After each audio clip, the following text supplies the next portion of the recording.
Hey, what's going on? You're all very welcome to episode 82 of Buckshot, your bonus midweek package that I'm throwing out there. Fuck it, why not? It's just as well to. Typically, these ones come out on Friday. This is your first time listening. Hold on to your pants. This one is a fantastic one that we managed to squeeze in during the Vodafone Comedy Carnival that was on last weekend, just gone. So this one is going out for Wednesday, the 31st, Halloween, there's shit going off all over the place. So if you do hear, it's not too bad. We're out here in the country. There's guns going off all the time out here in the country, so it makes no fucking odds. So I just popped this one along because how it came about this one was essentially myself and Phil Jupitus. We were doing a big barbecue for all the comedians during the day on Saturday.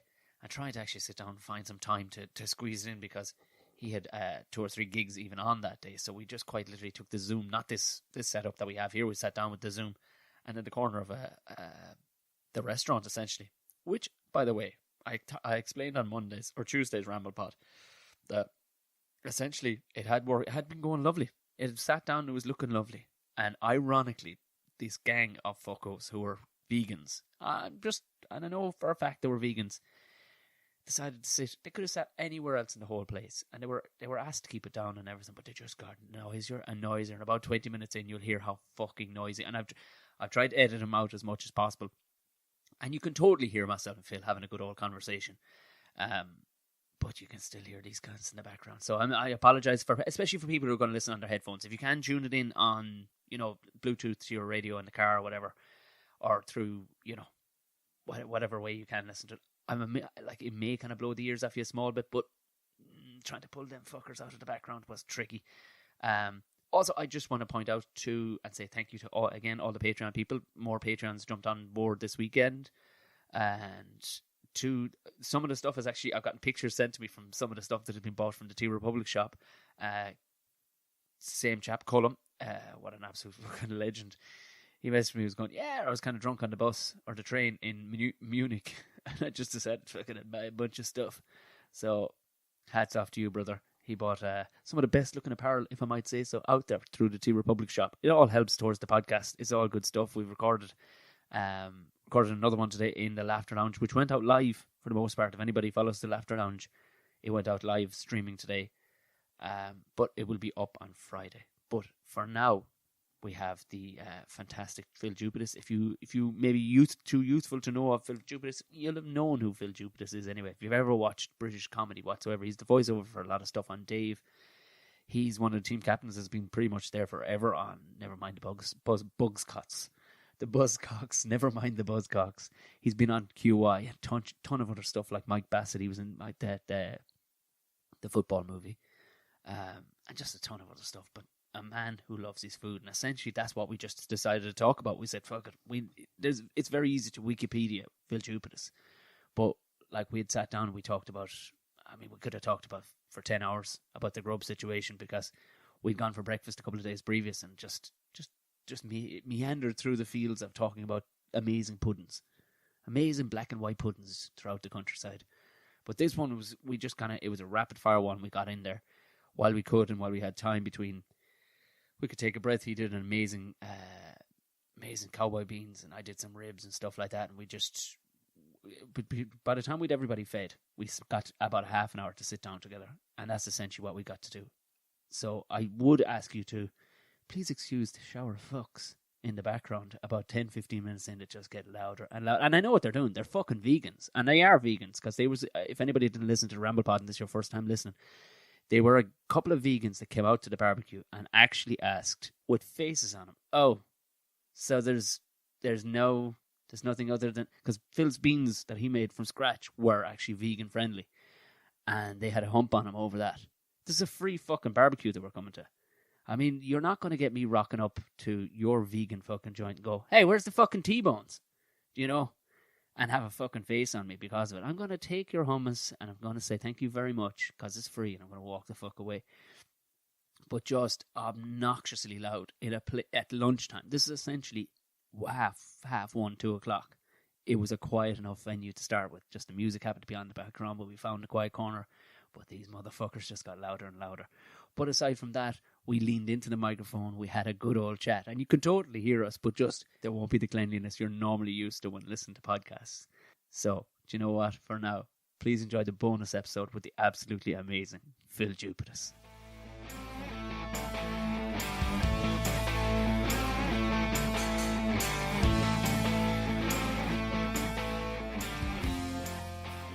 Well, we got tasked with barbecuing.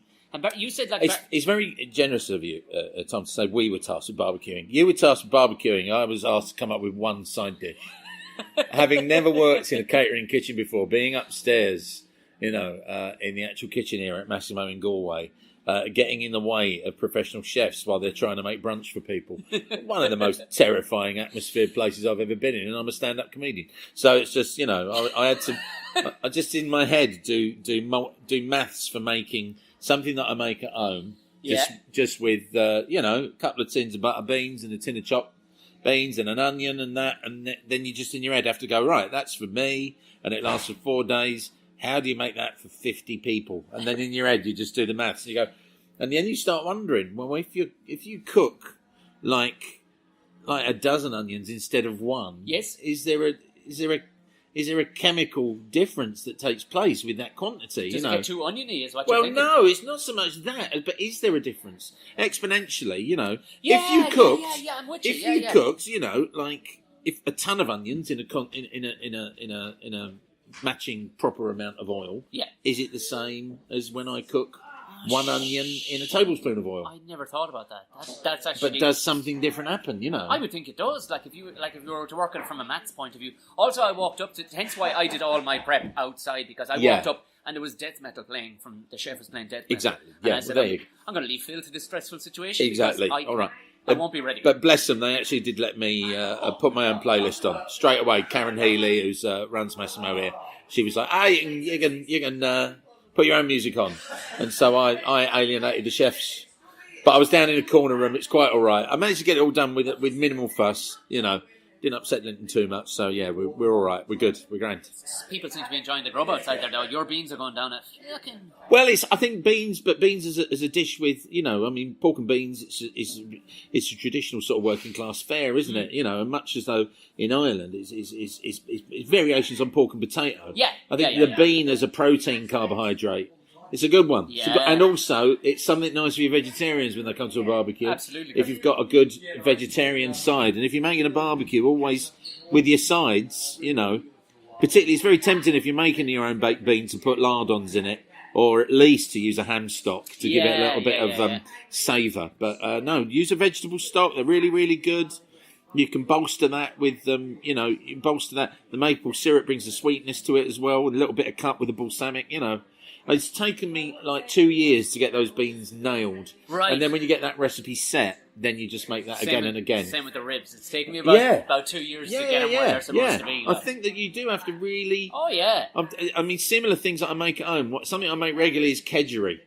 Now, Lovely. Kedgeree, Lovely. Now, the reason that I've been focusing on that in the last couple of years is I moved to rural Scotland, and so I'm on the coast. And you're rural, are you? Yeah. Countryside Fife. So the East Nuke of Fife, which is just north of Edinburgh, out on the east coast. Yeah. And so the haddock there is next level. Oh, lovely. Out of this world. Lovely. Really big, good, clean, flaky fillets of haddock, which is perfect for kedgeree. So I've been playing around with that a little bit, you know. And the thing is when you get good at making something and then you look at your ingredients, the next step with kedgeree for me is to start doing the curry element of it from scratch.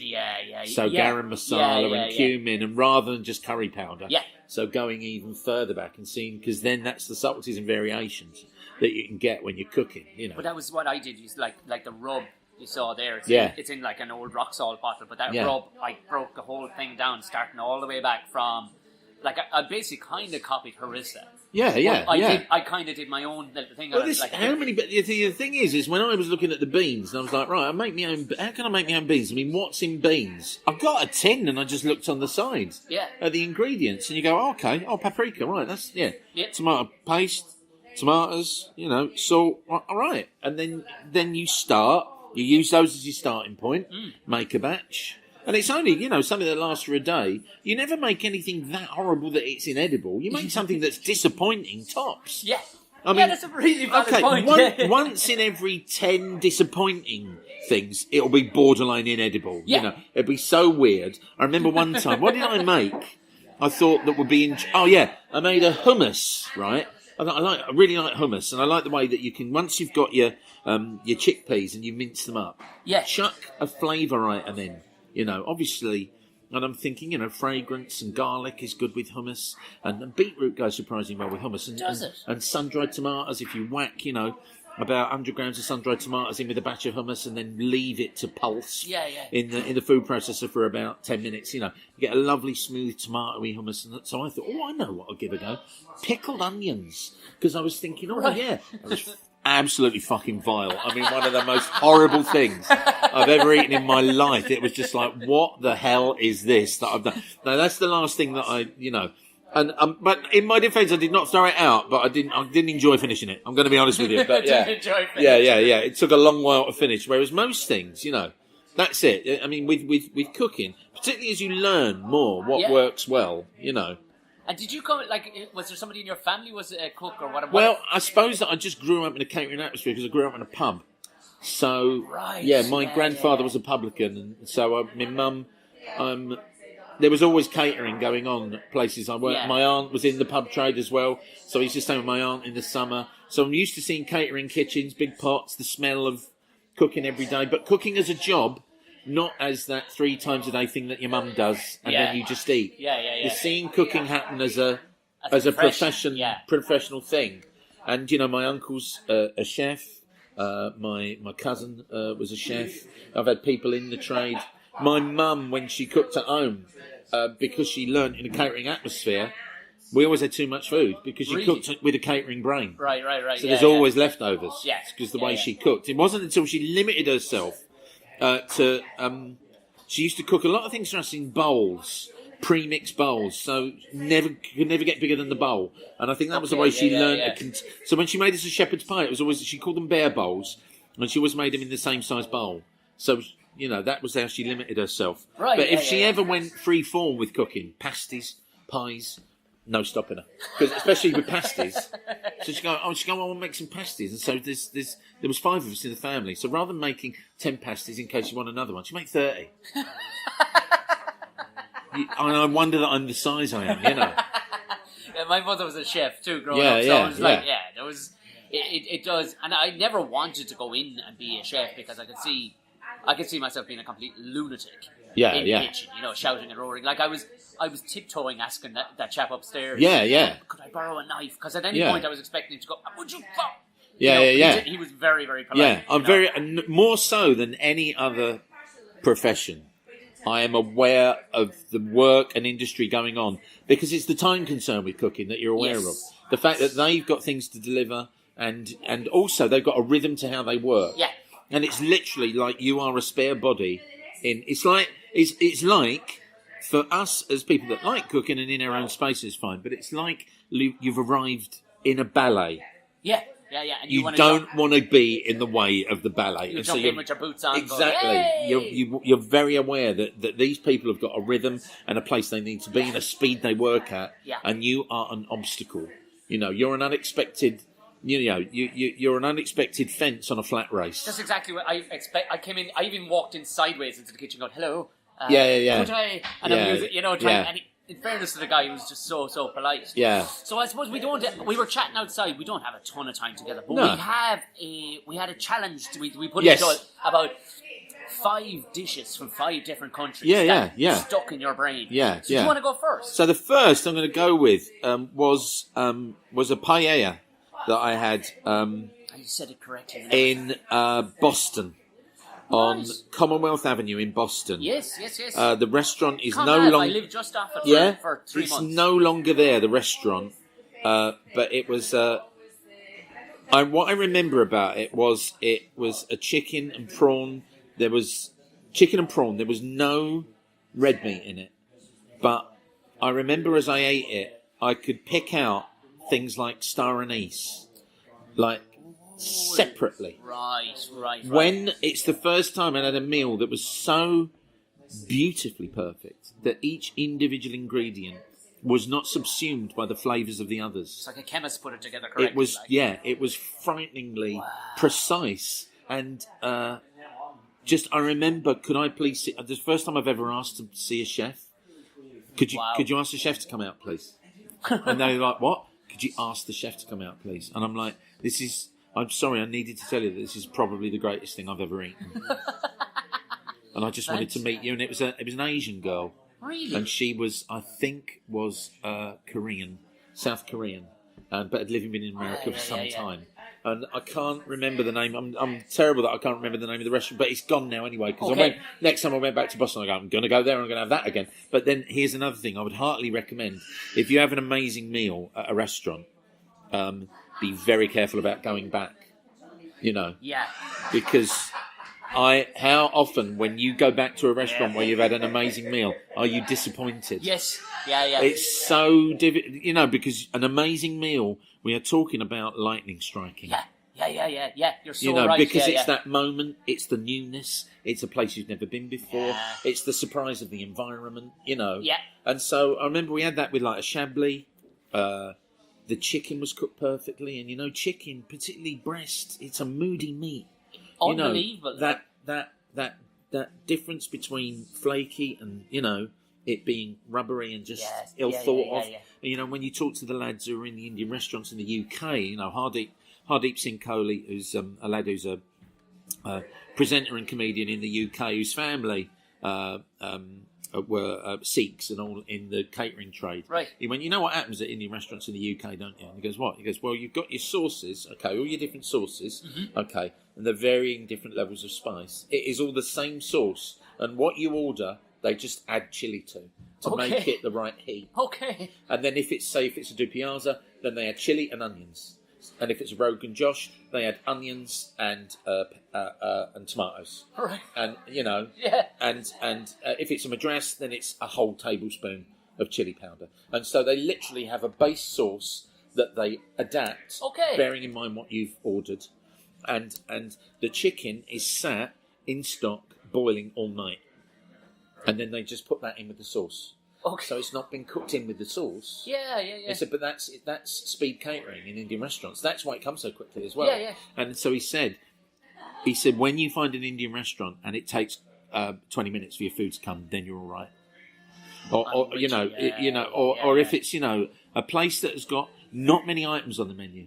The other thing is number of items on the menu. Jesus Christ, I know you see sometimes like... Oh, God. I'll have number 106, just please. that when you see a massive menu at a restaurant, you go, wow, look at this, is amazing. I'm like, no, it's not, man. No. Because the circumstances under which they... And what I tend to do is you have to look for a complicated thing to make. Yeah. And then at least, they're going to have to make that. And that's not sitting around waiting to be made. They're going to have to actually knock that out. Wow. So it's a weird one. But yeah, this meal in Boston... it was the something cafe. I'm never going to remember the name. It's going to drive me nuts. But yeah. Oh no, the One World Cafe. Do you remember the One World Cafe? Yeah. Yeah, on Conave in Boston, yeah. Wow. Yeah. We were in the Czech Republic 3 weeks ago. Oh, wow. We went for a long weekend we went to a place called Karlovy Vary. It's in the Bohemian district. So I say district, it's in a forest. It's a village.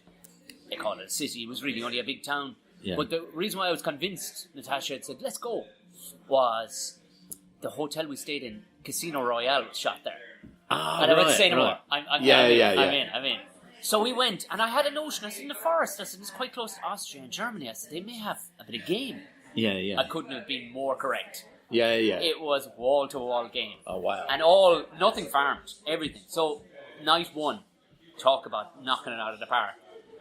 Probably the grumpy, like if a restaurant is supposed to be the ambiance and everything. Zero ambiance. Yeah. Zero manners. Yeah. But I got the wild boar. Yeah. Stunning.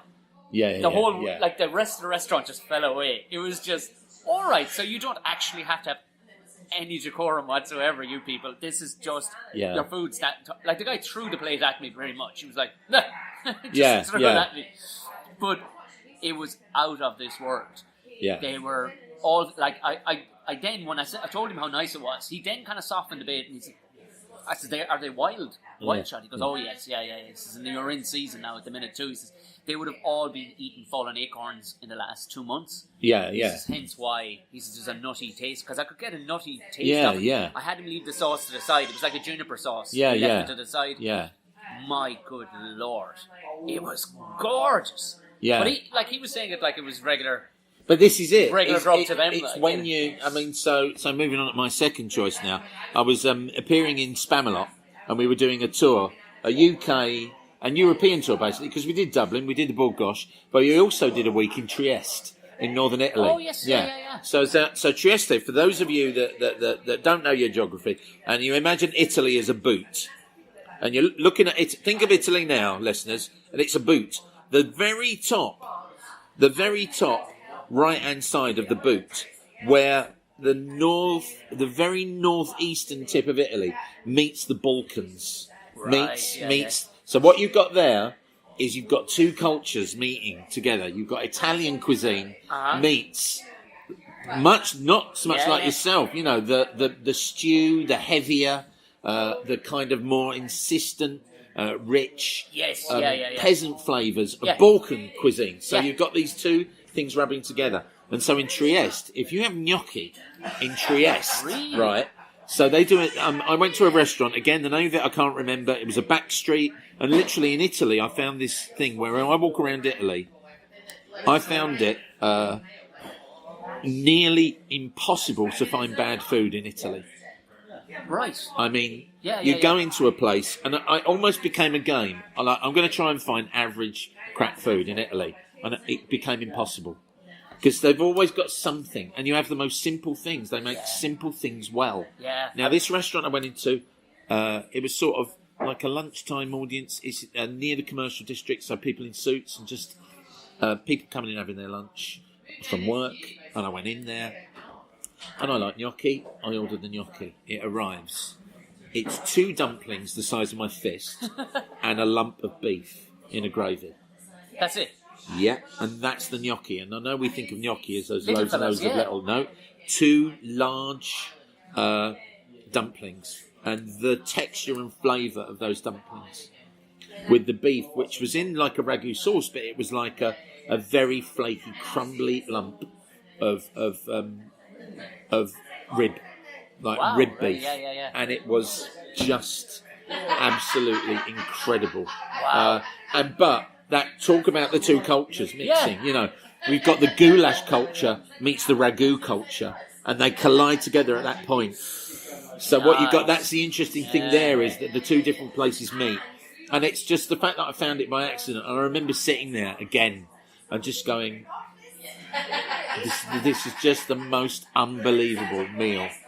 Holy shit. You know, just... We just the oddity of it, and I was trying to think of it, and I said, do you know what? I was in Florida for a month one time during my college times, and I had cousins living there, and I swear to God, the entire month I couldn't find a thing to eat that was Florida awful. Until we went into the boot. Now, I've changed my mind, right? There was 2 things. There was one, it was a dolphin burrito. It was very nice, but it was the oddity of it. But the nicest thing I ate for the entire month was mudbug pie. It looked like a giant chili, but it was full of crickets, deep-fried crickets. Oh, what? Yeah, all little legs and fucking arms and little heads sticking out of all these little crunchy crickets inside a giant chili. Yeah. And it was being consumed. We were in the boar's nest from fucking Dukes of Hazzard. Yeah. And these guys, like, they'd never heard of Ireland, they didn't know anything about Europe, but it was like, are you Scottish? I was like, yeah, I am. Yeah. There was no point, Phil. There was no point. But this volume of stuff that was a major thing. But even my cousins were sitting going, is he going to eat it? I said, well, it's landed in front of me. Because But it was actually gorgeous. Yeah. But it was the idea of, I'm eating a bunch of insects right now. Yeah. But this was the bottom level of impoverished food. But it was stunning. But the thing is that, you know, I mean, no one goes, oh, prawns. Prawns are insects. Yeah, true. Of the sea, you know. Yeah. And it's like, I'm like, when people say to me about eating crickets and bugs, and I'm like, and everyone goes, oh, God, eating bugs. And I'm like, but prawns are exactly the same thing. Same number of legs.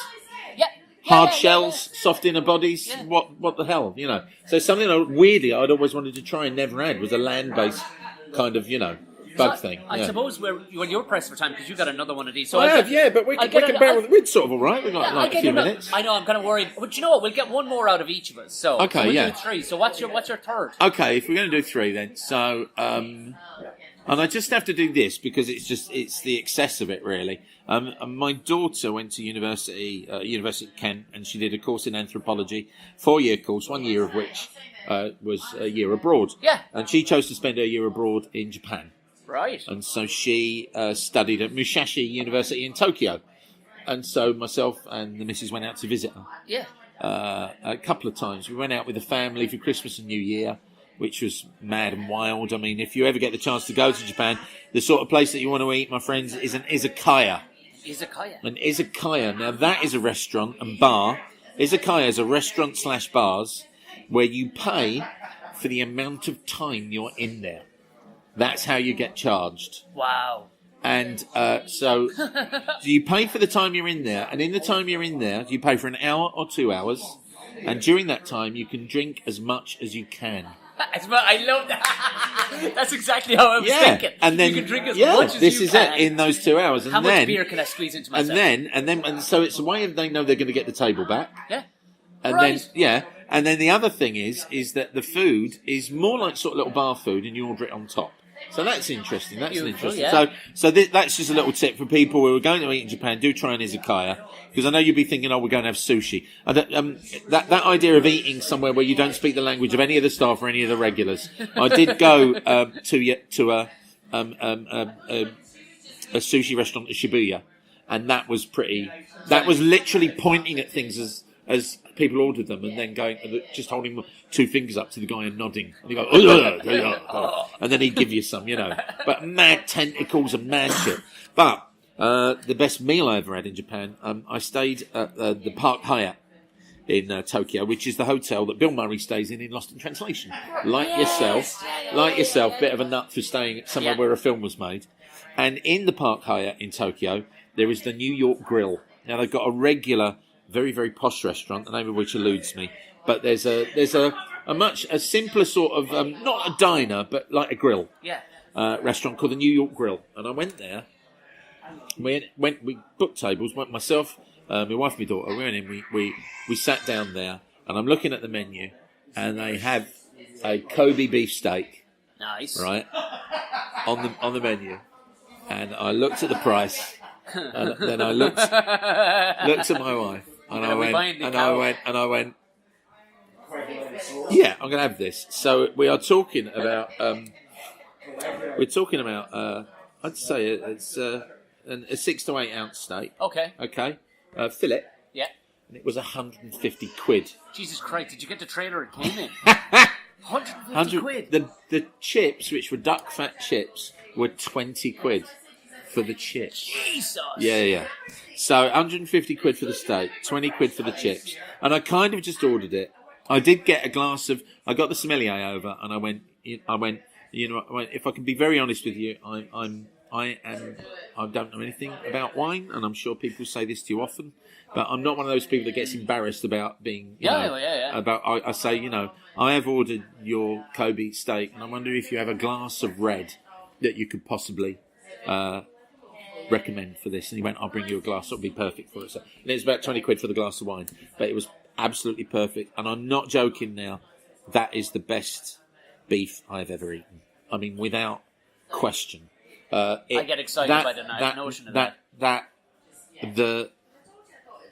You cut into it, the marbling, the fact that in your mouth it genuinely melted in the mouth properly, just melted away. So while I'm eating it, firstly, the maitre d' comes up, and by name, Mr. Jupitus, how is your steak, sir? So after about 3 minutes of eating, how's your steak, Mr. Jupitus? Once they see you've had some, how is the steak? I went, it's very, very good indeed. Okay. 5 minutes later, the chef comes out. Really? I cooked your steak tonight. How is it? I went, it's perfect. I can honestly say it's the best steak I've ever had. And then 3 minutes after that, just as you're finishing the steak, the manager of the hotel comes up and goes, can I just thank you for choosing the Park Hyatt, Mr. Jupitus, and the New York Grill? Is your steak to your liking? I went, well, this is absolutely... So you get... Customer obviously, service. when you order the Kobe, you get the 3-line whip. Yep. Yeah.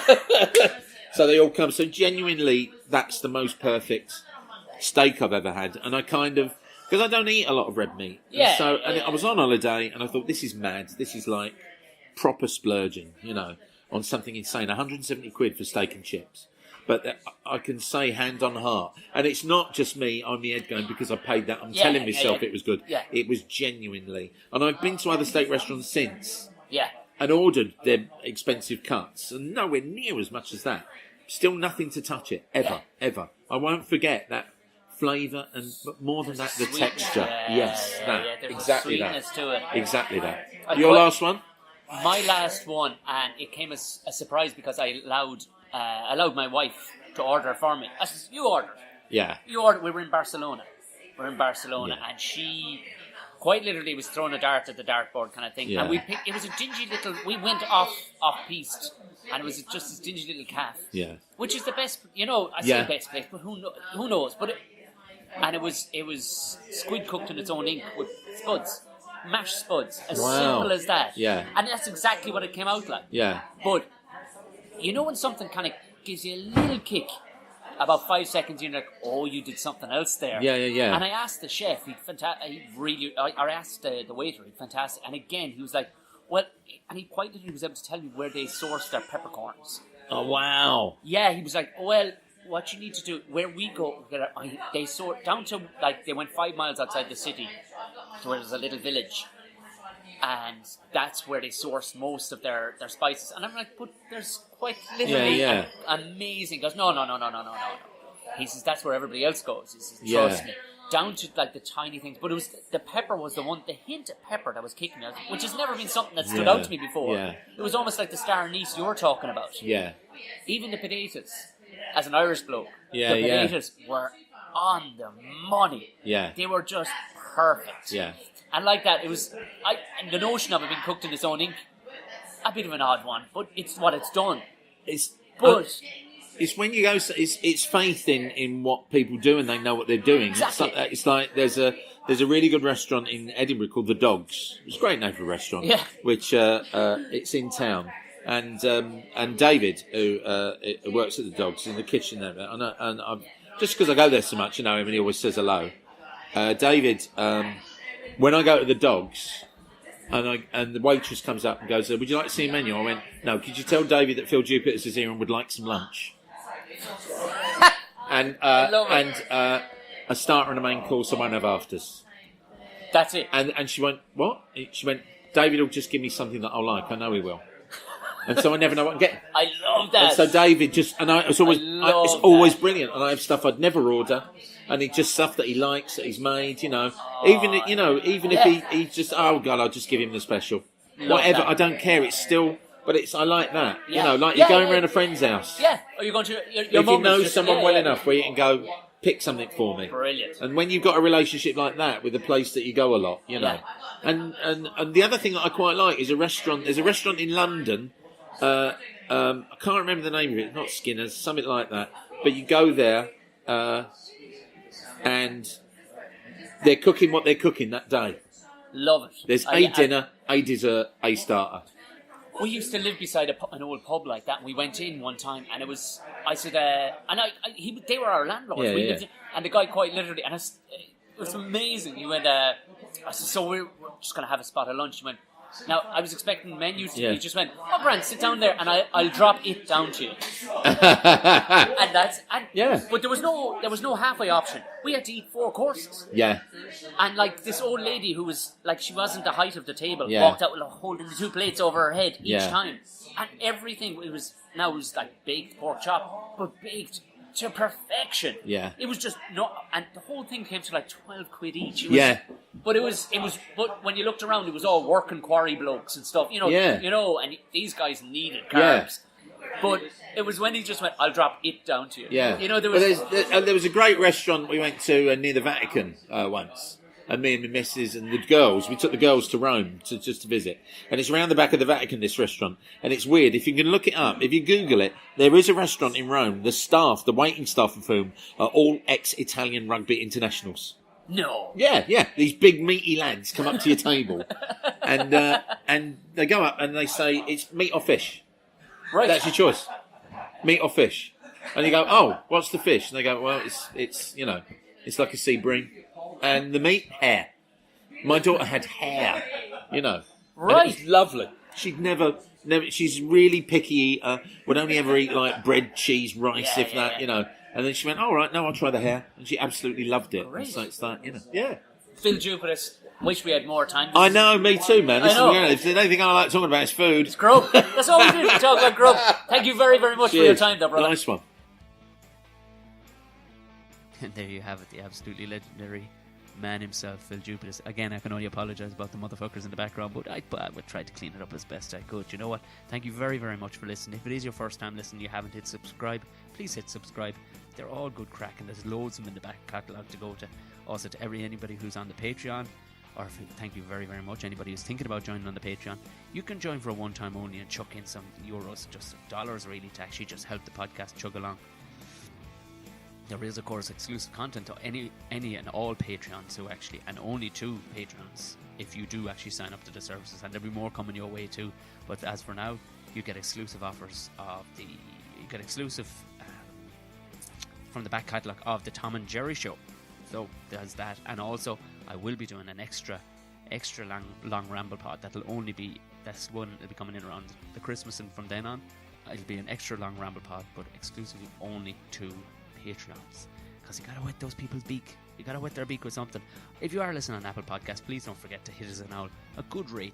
I see this rating shooting in there, lads, and that is helping more people to listen to the podcast, to find it. That's how they find it on iTunes. It's by ratings. So give it an old 5-star rating. And if you fancy writing me a comment, please do. More than importantly, tell everybody about it. Share it with your community. If you need to hit me up on anything, I'd love for you to let me know anything. You can find me on any of the social platforms. Tom O'Mahony Comedy will find me on Twitter, Facebook, and Instagram. If you are the chatty snap sort of people, go ahead and hit me up. That's Tom Bear O'Mahony. If you want to write me a long form email, just go to the old website, tomomahony.com. Go to the contact page, and if you want to find out about any gigs on that same website, go to for gigs. But for now, right, I'll be back again on Friday.